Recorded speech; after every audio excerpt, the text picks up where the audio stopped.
So Professor Maureen Condic is here from the University of Utah and will tell us about stem cells in therapy and research. Dr. Condic is Associate Professor of Neurobiology at Utah. Her research focuses on the role of stem cells in development and regeneration and has been recognized by both the Basil O'Connor and the McKnight Awards. She is currently a member of the Pontifical Academy for Life and in 2018 was appointed by the President of the United States to the National Science Board. And she's also a board member of the Society of Catholic Scientists and won its 2019 St. Albert Award. Dr. Condic is the co-author of Human Embryos, Human Beings, which was the winner of the 2020 International Expanded Reason Award. This book explores the nature of the human embryo from scientific and philosophical perspectives. Her second book, Untangling Twinning, in 2020, considers the ethical and biological issues raised by human monozygotic twinning. Dr. Condic has taught human embryology at the Utah Medical School for 20 years. She has a strong commitment to public education and has presented over 250 seminars and interviews both nationally and internationally on science policy, bioethics, and her own research, and those over 250 talks include now 2 in Los Alamos. Maureen graciously agreed to give our Gold Mass talk back at the end of January and loved it so much that she is here, back here today. So I present to you Professor Maureen Condic.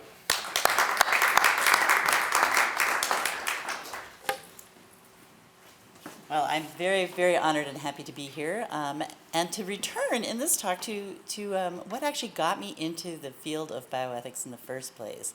So I was an innocent assistant professor working on stem cells, and the George Bush ban on stem cell research happened, and bang, my life changed forever.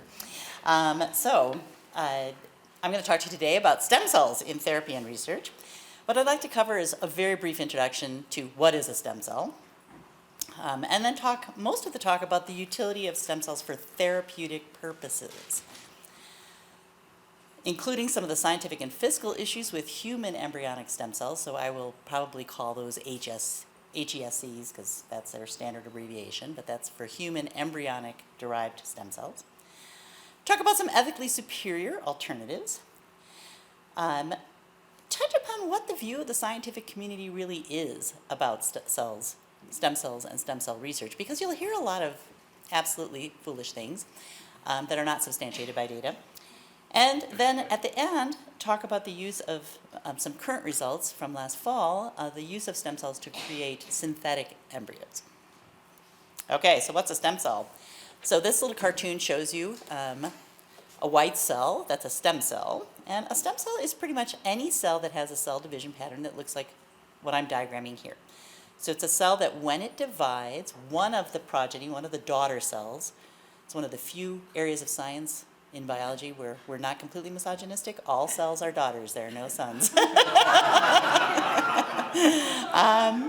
One of the daughter cells replicates all of the capabilities and biological functions of the original stem cell. So that's the recurving arrow, so it reproduces itself. And the other one goes on to have more restricted developmental potential, so can do less than the original cell could do. And stem cells can have unlimited potential in the sense that they can make all of the cells of the body, or they can be limited to produce only certain types of cells. So an important feature to be aware of is that stem cells exist at all stages of the human lifespan. So here you're seeing a picture of a one-celled embryo, or let's see if I can get my pointer to go. Thought I had it on. Nope. So this is a one-celled human embryo shortly after sperm egg fusion. And that cell will go on to produce all of the cells of the body. Both the cells that you're carrying around in your body now and the cells that you produced as an embryo and fetus that became part of the embryonic membranes and the placenta. So that cell is totipotent, which means it has the ability to both make and to organize all of the cell types of the body into a coherent interacting structure. If you go a little bit later, in some organisms, totipotency persists at least to the 2-cell stage. So if I separated each of those cells, I could make identical twins, because they both retain the capability of making everything and being able to organize it. But going later For example, this is now the blastocyst stage of development. This is about 5 days, where we have a small group of cells in the middle of what you can think of as kind of a fluid-filled soccer ball. That inner group of cells is called the inner cell mass, and it's the source of all the tissue you're carrying around now in your postnatal body. Those cells now are restricted. They can't make all the cells of the placenta and the embryonic membranes, but they can make all types of body cells, and they're given the name pluripotent rather than toady or omnipotent, which we can't quite do that in science. But you can go later than that and still find stem cells. So for example, if you went, this is now a fetal stage of development shown in this picture, if you went to the umbilical cord, you would find some stem cells there that are now tissue restricted, that can make all of the cells of the blood but can't make anything else. Unfortunately, and I hate this, but this is just how the field has gone about, all cells that are tissue restricted are called adult. And it doesn't matter if they came from an embryo, from a fetus, or from a placenta. If they're tissue restricted, they are typically called adult stem cells. Okay, so the most controversial of all these stem cells is, of course, the human embryonic stem cells, or HESCs. And this is because of how we get them. So this cartoon shows you kind of early human development. Sperm meets egg. The two of them fuse to make a one-celled embryo, or zygote. There'll be a small number of cell divisions where totipotency, the ability to both produce and organize all the cell types, is preserved. But by that blastocyst stage, when we have the inner cell mass, cells are now pluripotent. And if you destroy this embryo and culture those inner cell mass cells, you can create a cell line of the type that Dr. Michelle had talked about that will retain the ability to make all the cell types of the body. And of course, the controversial feature is that if you left that embryo alone or transferred it to a uterus, it would go on to make a mature individual. But if you destroy it, you're killing it. So, sources of stem cells. For pluripotent cells, obviously we can get them from human embryos by the process I just laid out. We can get them even worse by cloning human embryos, so starting with a cell from you and turning it into an embryo and then killing that embryo. The advantage there is that those cells will be genetically identical to you. Or we can do it by reprogramming, and I will talk about both cloning and reprogramming as we go forward. For tissue-restricted or so-called adult stem cells, there are lots of sources. Multiple fetal, newborn, and birth-related, and adult tissues contain stem cells, and those cells can be isolated. A particularly rich source of stem cells of the tissue-restricted type are birth-related materials. So placenta, umbilical cord, cord blood, amniotic fluid. So given the controversies associated with embryonic stem cells, why do people study them? And why do people study human stem cells at all? Well, this contextualizes our discussion in terms of therapies, okay? People really were sold this bill of goods that in the future, you're gonna be able to move up to, Home Depot and get yourself a femur for a 57-year-old Caucasian male. Okay, so this really did provide the whole context for the debate over stem cells. The obligation to relieve human suffering. We had Nancy Pelosi saying, "We are recognizing the miraculous, almost biblical power that science has to cure." And that pitted the rights of the human embryo, in this case a human zygote, against the rights of human patients.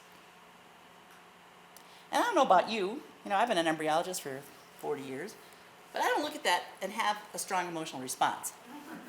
I don't feel a sense of obligation to that thing. I don't look at it and go, oh, it's a baby. I look at it as a cell. And that's how most people do. So when you set up this equation, Christopher Reeve always wins. Because we know him. We care about him. He might be our son. He might be our husband. However, is this a reasonable context? How medically useful are stem cells? And is the controversy over human embryonic stem cell research really only a matter of patient rights versus embryo rights? Well, I hope to argue no, and that's why we're going to switch over to the utility of stem cells for therapeutic purposes. And I think the first thing we need to think about is data about death. What do people die from? So this is data from the CDC showing all the major causes of death. And I'd like to point out a few things. Abortion is by far and away the largest cause of death for humans in the planet, but particularly in the United States, where we have a lot of money to pay for abortions, followed by heart disease and cancer. But a lot of things on this list could not be treated by stem cells. I doubt that stem cells are going to provide relief for homicide, for accidents, for nutritional causes of death, for drug or alcohol use. So a lot of causes of death cannot be addressed by medicine. They have to be addressed by social factors, therapies, other kinds of treatments that could prevent those things from happening. So here I've now reduced that graph to causes preventable by medicine, which again includes abortion, heart disease, and cancer as the three big killers, with stroke being the next most prevalent cause of death. And it's important to appreciate that these four are 82% of why people die in the United States. However, diseases that are potentially treatable by stem cells, and none of them are particularly amenable to a stem cell therapeutic approach, diseases that are usually raised as potentially treatable by stem cells, Alzheimer's, diabetes, Parkinson's, multiple sclerosis, and others, account for about 9%. So I go through this slide to emphasize the point that stem cells are clearly not a panacea. We're not going to be able to cure every disease, every condition that causes death or harm to people through stem cells. But we could potentially save lives and relieve a lot of human suffering. Something doesn't have to kill you to make you miserable. Okay, what are the ethical issues in stem cell research? Well, the two that we've already discussed are the contextual framing of this debate, the obligation to relieve human suffering, and the moral status of the embryo.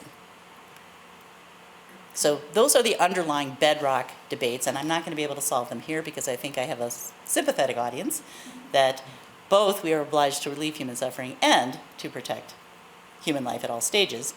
So I'll go on to the next one, which is much less controversial and upon which people get much greater traction. Responsible use of public funds, equitable treatment of patients without racial discrimination, and respect for women's health and protection of women's rights.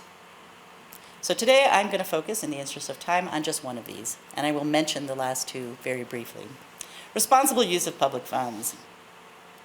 So the scientific and fiscal issues with human embryonic stem cells.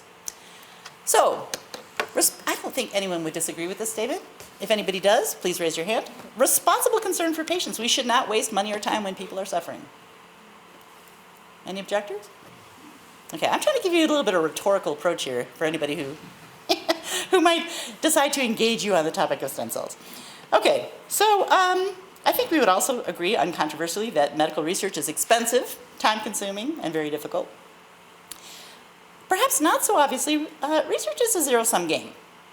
There's only so much money available for scientific research, and money spent on human embryonic stem cell research is money that will not go to potentially address more effective, promising areas. So we're obligated, therefore, to focus our limited public research dollars on the most promising therapies, both as a matter of prudence, but also as a matter of justice, and as a matter of compassion. So, that raises our question. How useful are human embryonic stem cells likely to be for therapeutic purposes? There are a number of problems with the medical use of human embryonic stem cells. There are serious, long-standing scientific problems for the use of pluripotent cells for medical therapies, and these are not technical problems that can be solved easily by more research, but rather they are linked to the intrinsic biology of stem cells and their function and development. Now, when I say serious and long-standing, I'm not tooting my own horn here, but this was first pointed out by me in an article in First Things in 2002, so more than 20 years ago. Everything I'm going to tell you about was raised as a concern, and guess what? 20 plus years of research has not resolved these concerns because they're serious, long-standing, fundamental problems. Okay, and what is the first of them? The first of them is pluripotency itself. So you remember that these cells of the inner cell mass are going to go on to produce all the tissues of the body. Realistically, for a size comparison, this would be the zygote. And this is what it does in 8 short weeks. So if multiplying very rapidly, millions of times within a few weeks, and making lots of different cell types kind of sounds like a tumor to you, well then you'd be right.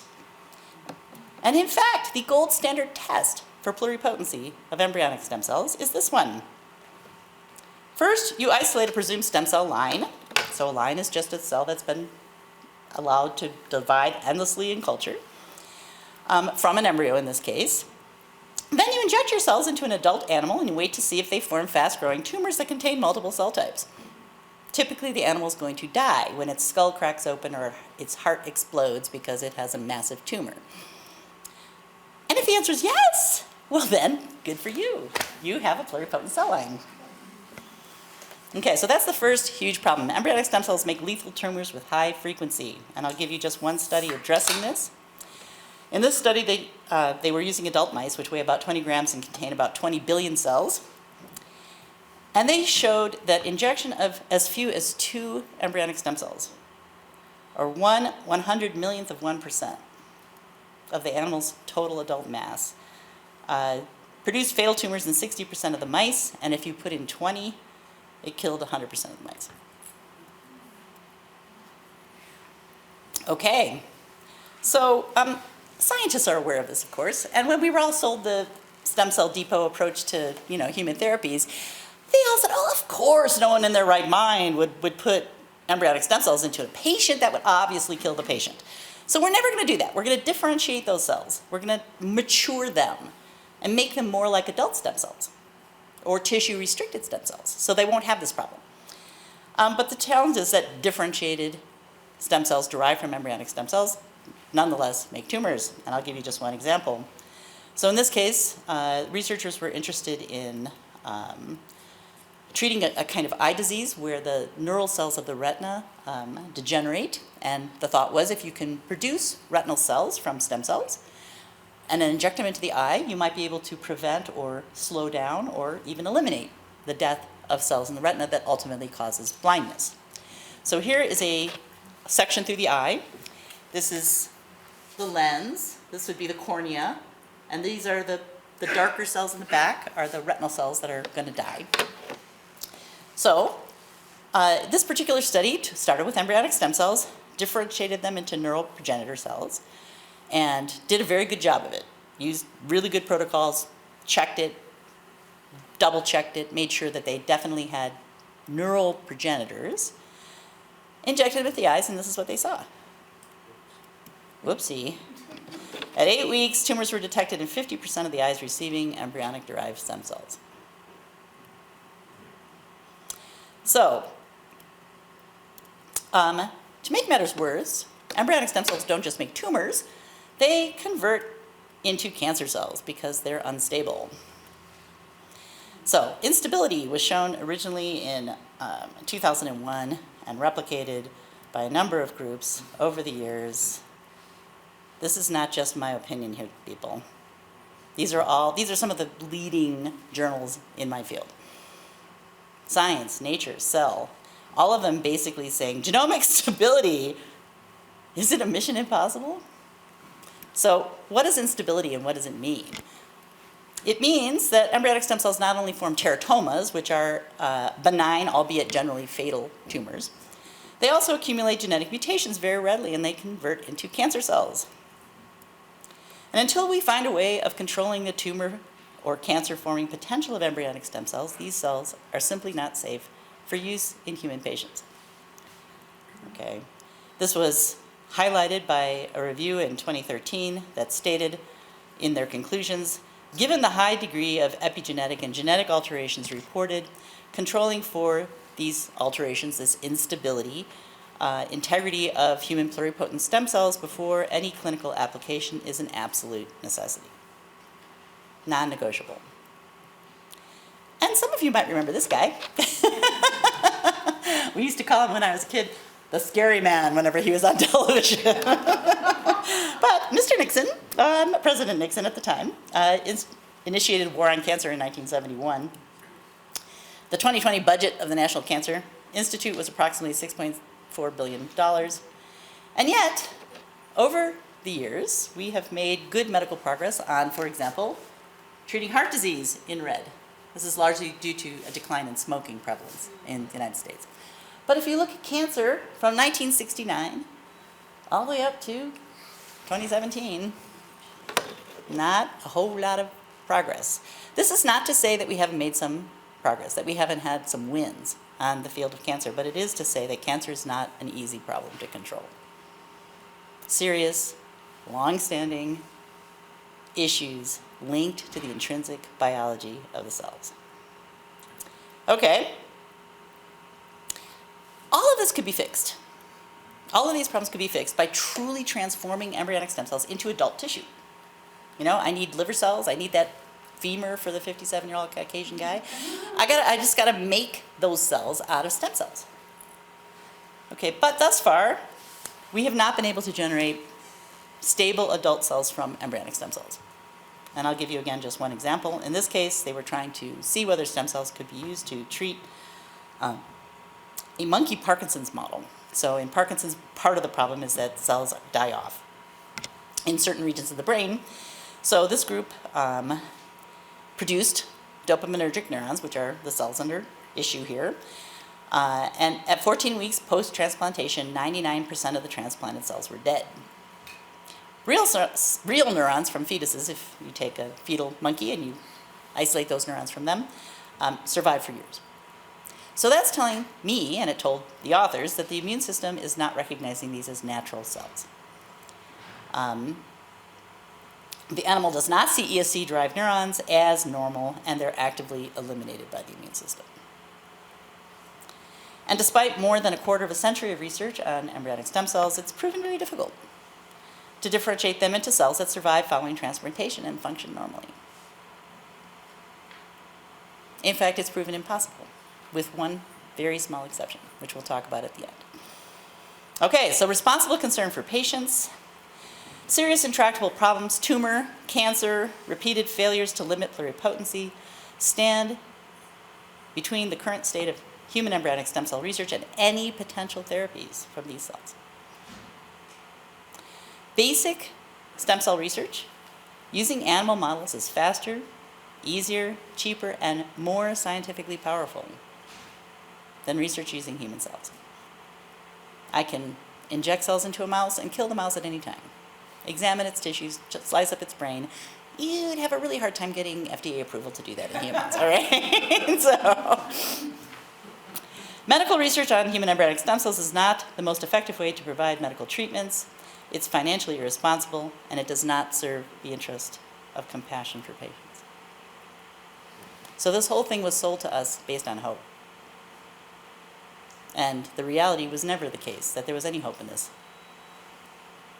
So I'm going to mention just briefly the other two kind of non-controversial ethical issues surrounding this field of research. Equitable treatment of patients without racial discrimination. So human embryonic stem cells are derived from an individual human who's killed. And your immune system, or the immune system of any patient, is going to see that as foreign tissue and reject it. So there are two ways we could get around this. We could take kind of the model of organ transplant and produce millions, if not billions, of human embryonic stem cell lines that could therefore treat all patients equitably, because you could get a good genetic match. Okay, but remember that whole instability part I talked to you about? People have never been willing to take this approach because they know that screening a stem cell bank that contained billions of cell lines to ensure that none of them had converted to cancer cells would be financially impossible. So there's no way we could secure the safety of such an enormous bank of cells. So what's the other approach? Human cloning. And we'll talk about that one next. But if we're going to take human cloning, so human cloning would allow us to produce stem cells that were genetically matched to the patient and therefore would not be rejected. But if we're going to do that, we got to make embryos out of human cells. And in order to make embryos, we have to get eggs. And that raises the second, not terribly controversial ethical issue, which is respect for women's health and not exploiting of women in the context of human cloning. So to produce cloned human embryonic stem cells would require billions of eggs, if not more so. We have pretty poor efficiency in clone production, about 10%, up to the stages we need to make stem cells. And egg donation is expensive, painful, and medically risky, producing serious complications like sterility or death in 10% of all egg donors. So I've run some back-of-the-envelope kinds of numbers, and just treating Parkinson's disease, given the incidence of Parkinson's disease, through human cloning, would require every single woman in reproductive age in this country to donate at least 3 times a year. You're going to let your daughters do this? I mean, I'm past reproductive age, so I'm not at risk here. But we're not going to do this. We're going to farm it out to the third world. We're going to find women who are living in dirt huts, and we're going to offer them $100 to take our risk for us. It's an extremely unethical approach, and everybody knows it. Okay, so what about ethically superior alternatives? So we've been talking about, I love this map. This was actually the cover of Cell magazine a few years ago. You start from zygote point, and eventually you come down to pluripotency part, which is those embryonic stem cells from the inner cell mass. But we have a new technique of reprogramming induced pluripotent stem cells that can bring those cells back to pluripotency point. And then we have adult stem cells, cells derived from mature tissues. Okay, so let's talk about iPSC, because this is one of the most exciting things in the last 20 years of science. In fact, it won the discoverer of this approach, Shinya Yamanaka, the Nobel Prize in Medicine in 2012. So he published 2 papers on a technique that would allow you to take an adult cell and convert it back to a pluripotent cell. This was also done by Jamie Thompson, but a little bit too late to win the Nobel Prize. So this is cloning. This is the approach that was the only alternative to iPSCs until iPSCs came around. So in this case, we start with an egg. We remove its nucleus, its genetic material, and we take a somatic or body cell from the patient, and you fuse those 2 things together. And if all goes well, you end up with a one-celled embryo where the genetic information of that embryo is identical to the information from the patient. You let that embryo grow up to the blastocyst stage, and then you kill it.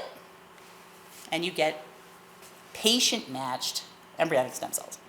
So this is risk to women, making of embryos, cloning, an unnatural form of producing an identical twin of an adult human being, and then killing. I mean, how much better could it get? Okay, but Yamanaka got us out of this conundrum by discovering that human adult body cells could be turned directly into patient-matched embryonic-like stem cells without eggs and without embryos. You just add some factors, transcription factors, to these cells, and they will reconvert back into a pluripotent state. They can be made easily and efficiently. I can testify to that. I mean, if I can make them, anybody can make them.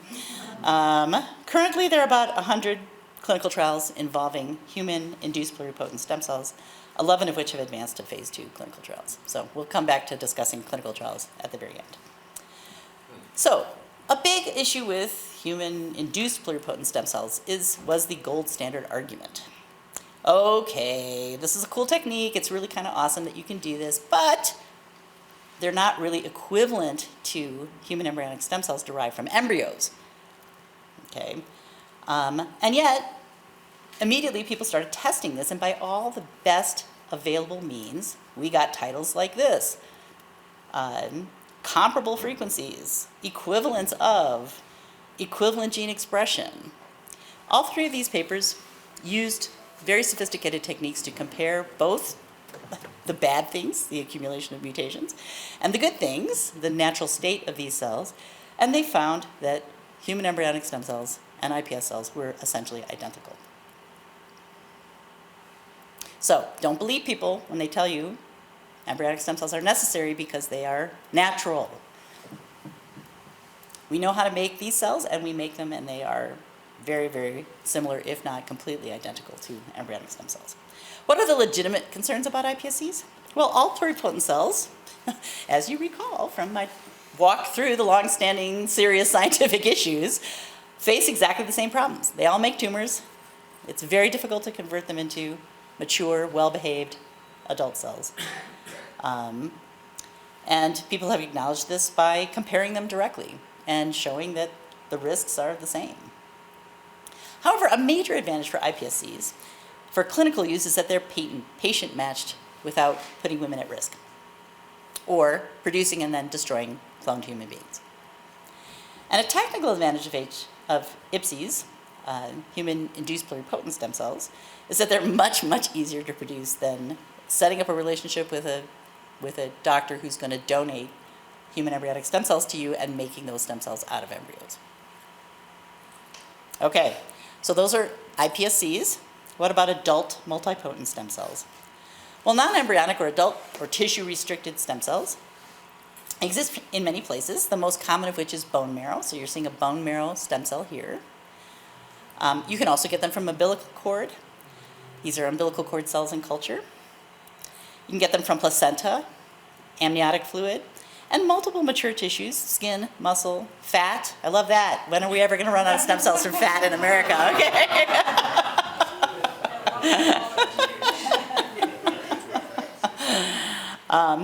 Most adult stem cells are multipotent. So they are tissue restricted. They can only produce a restricted number of derivatives, which limits to some extent their clinical and scientific applications. However, you know, having worked in a hospital for 40 years, it's very rare that a patient comes into the hospital and says, "Hey, doc, I need a whole body transplant." You know, I mean, they come in because they've got a problem with their liver or they've got a problem with their heart. They actually are having a problem with something that's already tissue restricted. So this limitation, I think, is more of a red herring than a real limitation. It is a limitation for people who want to study cell differentiation, where you really want to understand the processes that regulate how does a cell go from that pluripotent state to a mature state. But we have animals for that. So, good thing about adult stem cells is that they're safe for patients. They don't make tumors. They're genetically stable, and they can be immune matched to patients of all races, including the patient from whom you could derive the cells themselves. And there are no significant ethical issues. Moreover, ASCs show a lot of benefit in clinical trials. Okay, so now we're going to move on to the view of the scientific community, because the gold standard argument has been used for many decades now. So is it really the gold standard? Are human embryonic stem cells the best, and everything else has to be compared to them?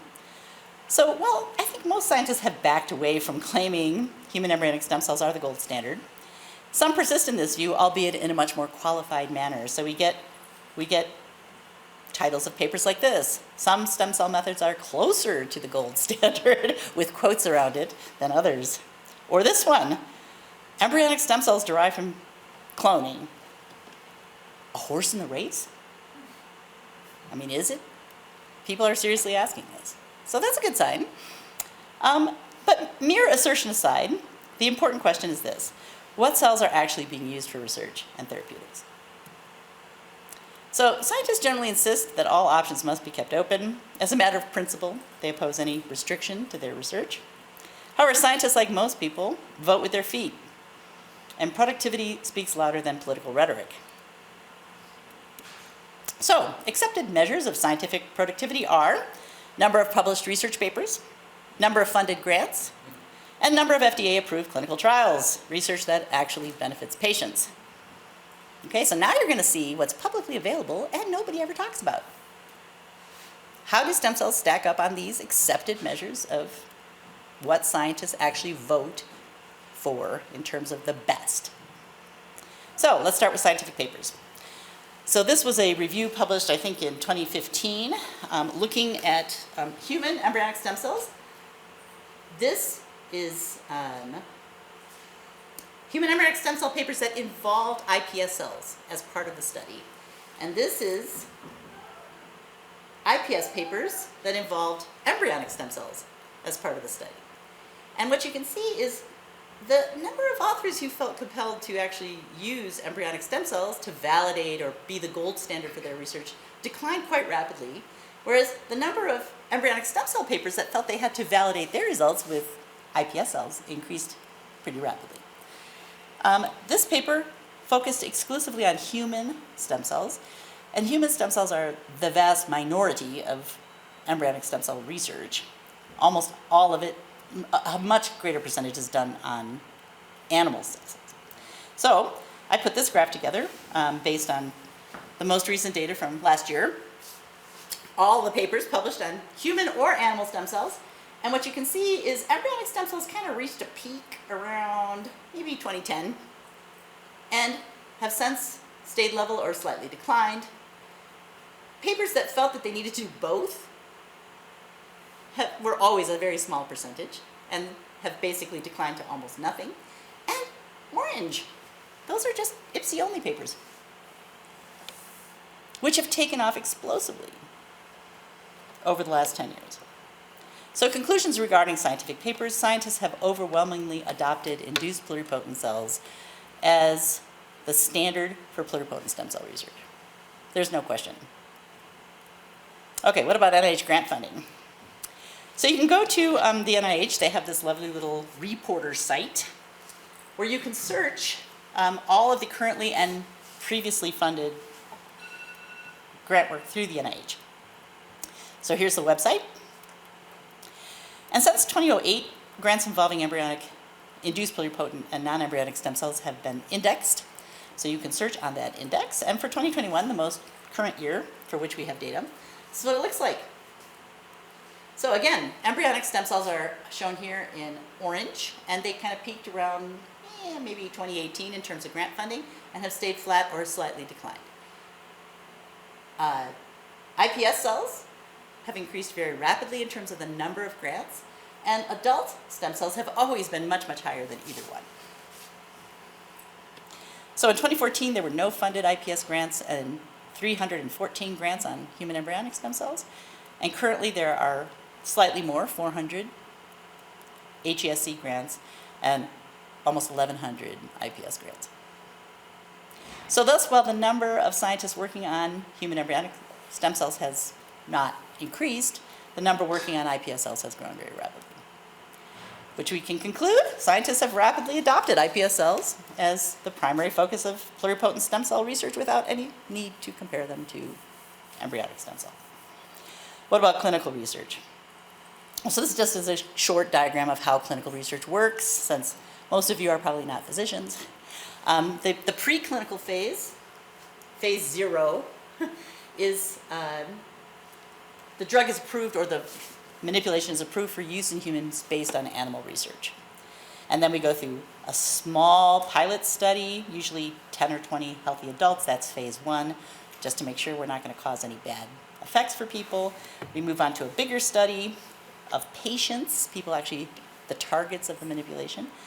After a successful completion of a larger scale study of about 1,000 patients, usually the FDA will review that data and grant approval if warranted. And then it goes on to phase 4, which is kind of long-term ongoing study in kind of a free-ranging population, right? Doctors are allowed to prescribe it, and we keep track of what happens. So current adult stem cell trials, as of this month, there's more than 9,000 ongoing clinical trials with adult stem cells, and more than half of them have advanced to phase 2 or higher because they've demonstrated clear benefit to patients. And many conditions have been shown to be improvement with adult stem cells. So again, you'll hear people say, oh, well, this is really only good for blood diseases, and that's absolutely not the case. And in all cases, ASCs provide some degree of treatment, but not cures. Okay. So are embryonic stem cells actually medically useful? Mouse embryonic stem cells were first isolated in 1981, humans in 1998. So have patients benefited from 42 years of research on animal stem cells and 25 years of human embryonic stem cell research? Well, this is what it looks like. So there are a limited number of clinical trials involving human embryonic stem cells.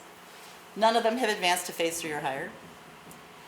iPSCs, which were isolated only 16 years ago, we already have 105, and one of them at least has moved forward to phase 3 or higher.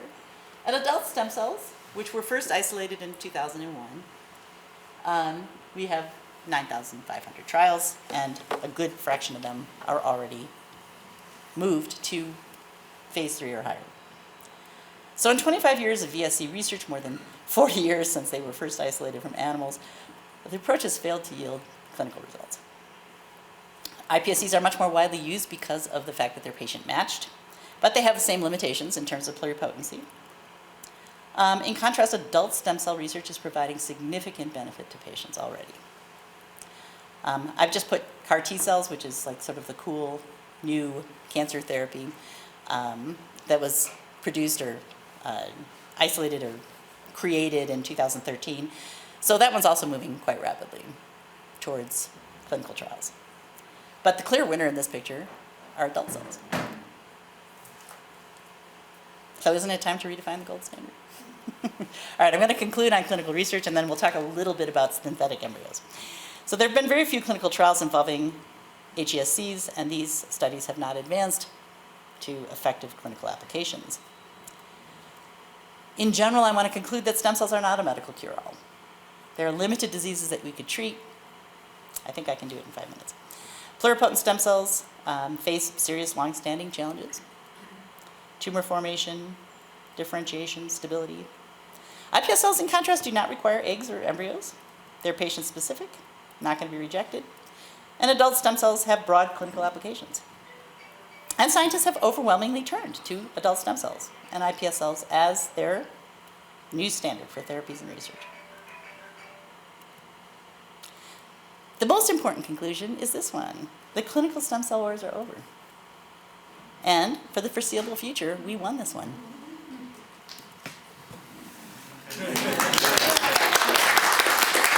Okay. I am going to talk just a tiny bit about this recent finding of making synthetic embryos, because the research wars are not over. If there's a cool thing to do, people are going to do it. And they did. So stem cells in basic research, we've learned a lot from stem cells about properties of differentiation and development. But recently, stem cells have been used to generate synthetic mouse embryos. In my view, these are actual embryos. And they raise the concern that a similar approach could be used to produce synthetic humans. So these are the two papers. They both came out last fall, and they describe very similar experiments and similar results. So what did they do? Early mouse embryos have 3 major cell types. ICM, which we've already heard about, trophectoderm, or TE, which is the cells that produce the placenta, and then a third layer that we haven't talked about, parietal endoderm, which is going to produce the lining of the gut.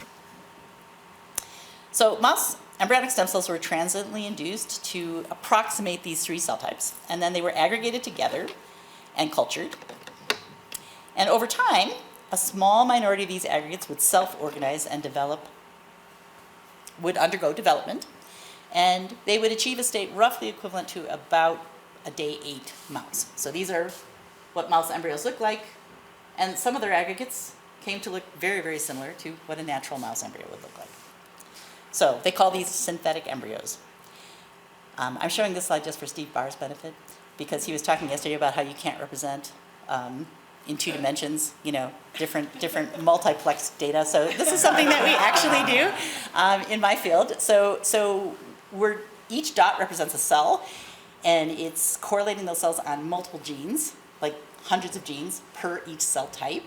And so it's taking that many thousands of cells times the matrix of many hundreds of genes, and it's collapsing them into a 2-dimensional image so we can actually look at it, since we don't have more spatial dimensions than 3 in this universe that we know of.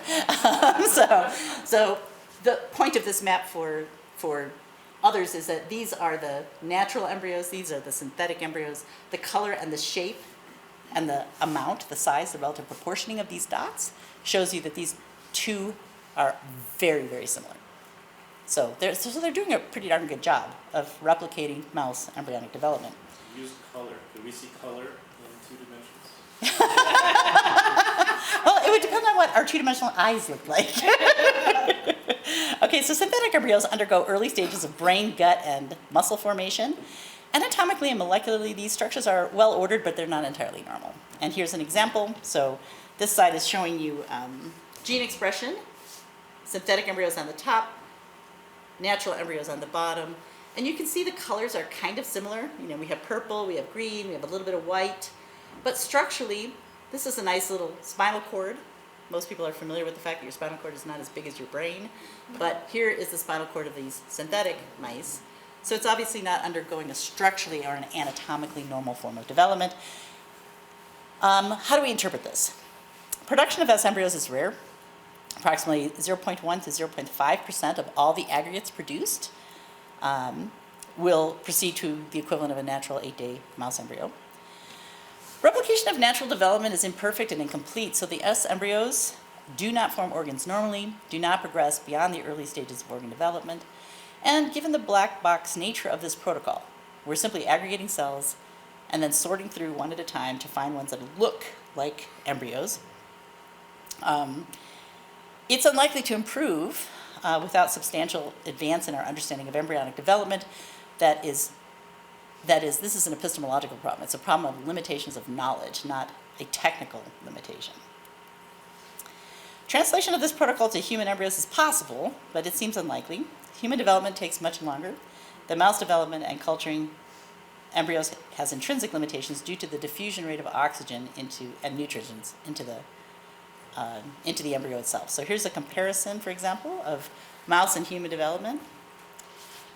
So mouse development takes 21 days, start to finish. And if we map comparable states of human development on the bottom, it takes us 8 to 9 weeks to get to a fully formed human. And the stages that they got to in these experiments, it takes 3 times longer. So it's a significant advance in time to produce a human embryo that could get to the same stage of development as these mouse synthetic embryos did. So synthetic embryos are actual embryos, but they're defective. And improving the developmental performance of S embryos will require significant advance in our understanding. And translating this to humans may be possible, but I think it's highly unlikely. And it will require significant technical advances in embryo culture. So I'm going to end there. And if you all are like me, you'll get home and remember there were like 20 things you wanted to ask me. So you can always email me, and I would be happy to respond, especially since I talked too long, and we're not going to have a lot of time for questions. I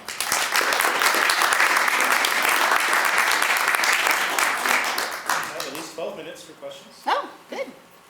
Ready and then 10. Yeah. Yes. Can I have the lights check? Let's turn on the lights. Oh, sorry. I'll wake up. Given the challenges you mentioned with all iPS cells, Right. And embryonic stem cells. how do you explain the fact that some of those, looking at your research activity, drop, I mean, the adults are, I understand that. How do you explain some of them going as far in the clinical trials as they did, given the challenges that are there? The ones that have been able to move forward are in tissues that are called immune privileged. So the central nervous system does not have exchange of immune cells the way the tissue in the rest of your body does. And so you still have immune response in the brain, and the central nervous system in general, but very weak. And so those cells are able to persist for a longer period of time in those locations.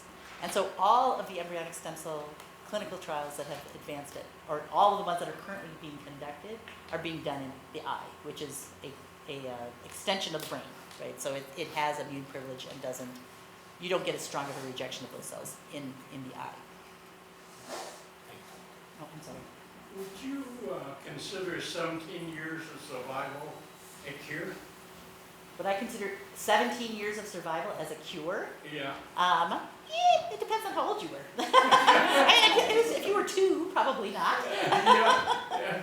Well, she's, 75, 76. Oh, congratulations! And she had a It's basically blood cancer, AML, Yeah.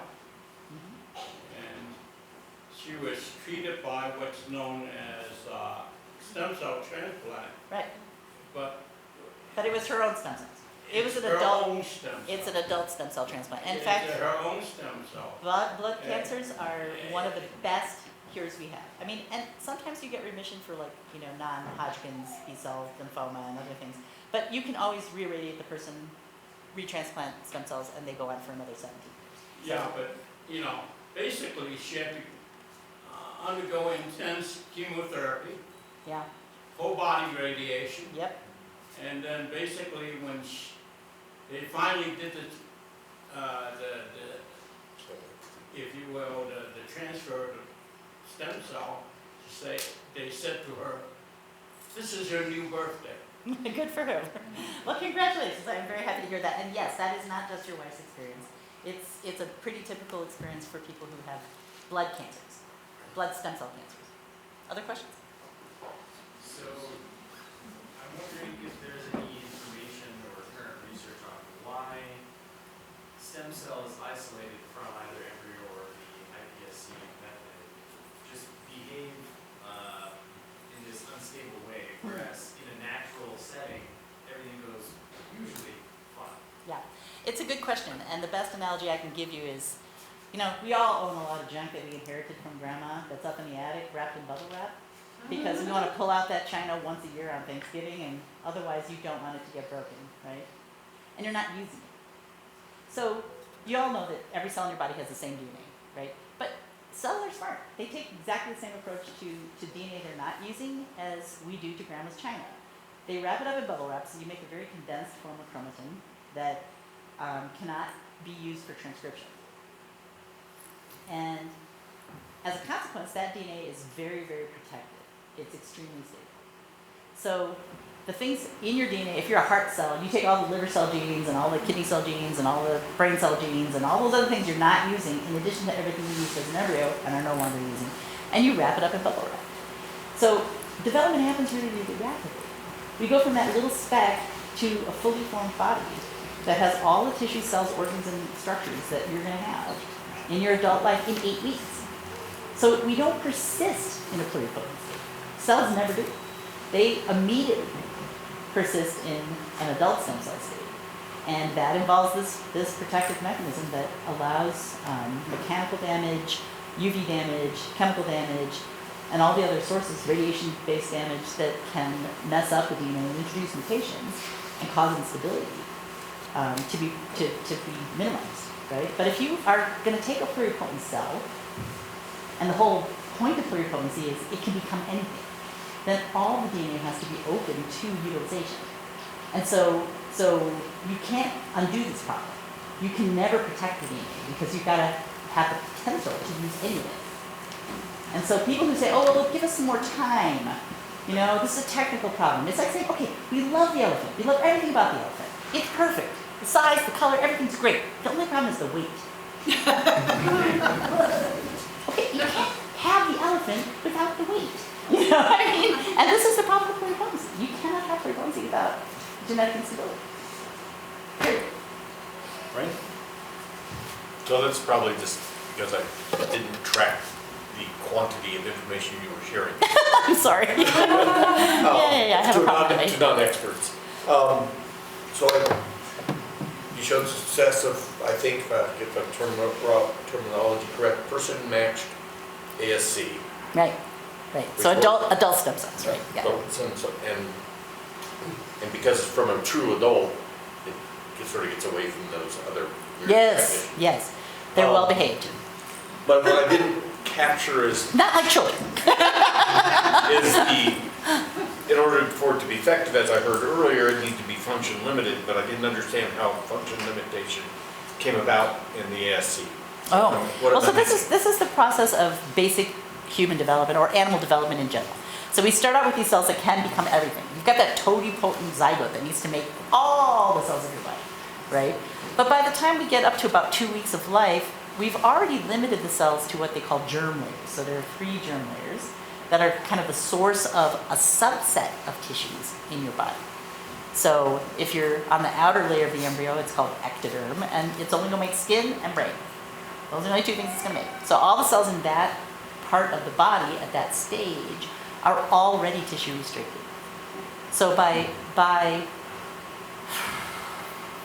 I would say the first restriction is the distinction between inner cell mass and outer cells. But by day 14 of embryonic life, most cells are already advancing towards increasing restriction in terms of what they can make.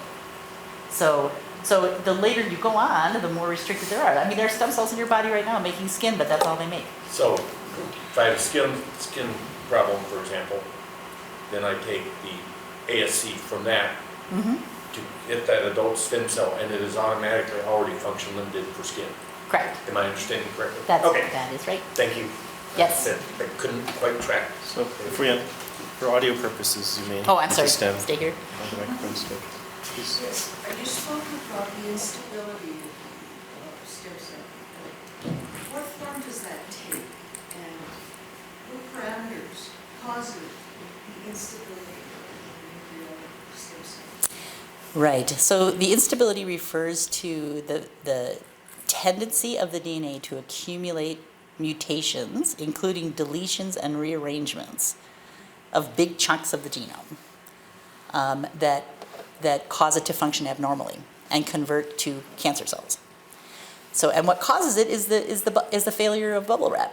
You know, we have to keep all of the DNA out there available to be used, right? If we want to keep a cell pluripotent. And because we can't inactivate or stabilize or protect large portions of the genome, the whole thing is subject to accidental errors, sources of mutation that just exist, including things like heat, vibration, sunlight, chemicals, things you put on your hair. So, so the instability has to do with the fact that in order to maintain pluripotency, you must maintain the entire genome in an open, loose state with no protection.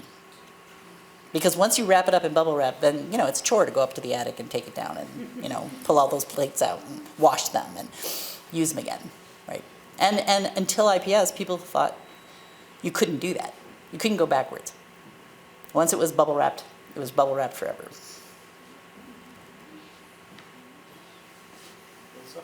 Yeah, so I'm curious about, so if the cells in the early embryos start to become tissue restricted fairly quickly, Yes. how does twinning happen? It's an excellent question. Because You should look at my book. usually happens- Not to brag it up or anything, but I think it's actually a really good book, and it addresses this question. So the whole controversy about twinning, I'll answer a question you didn't ask, but I know must be there in the back of people's minds.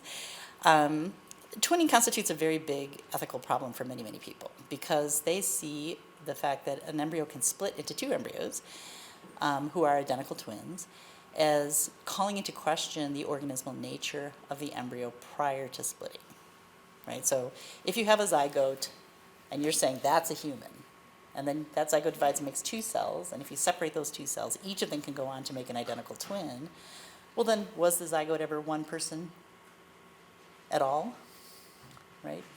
So the most extreme way in which these concerns are raised is if twinning happens at the two-cell stage, because then you can look at the zygote and say it's not clear that that isn't just a cell that's copying itself.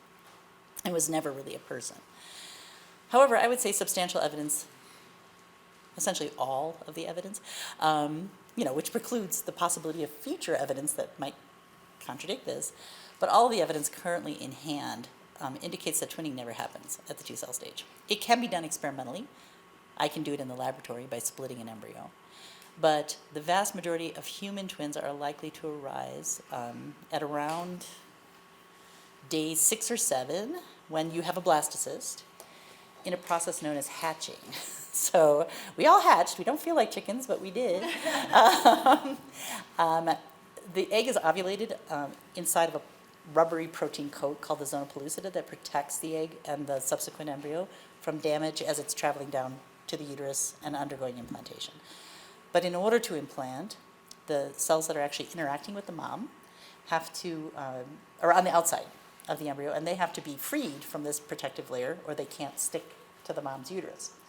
So you have to break open this rubbery coat, and that process is known as a process called hatching. I could show you a movie, anybody who wants to see it. It's actually really, really cool. So the embryo produces enzymes that poke a little hole in this rubbery coating, and then the whole embryo squeezes out of this little tiny hole. And it has been observed several times in fertility clinics that the embryo can be pinched into two smaller embryos as a consequence of that squeezing out process. And if each of those halves have a little bit of the ICM before those cells have undergone specialization, then you just end up with identical twins. And again, you can do this experimentally just by cutting blastocyst stage embryos in half. So the short answer would be that most twinning probably happens prior to significant cellular specialization, and it probably happens at the blastocyst stage. Well, we have a whole hour this afternoon. You can ask more questions about twinning or anything else that has been brought up. So thank you, Professor Condic.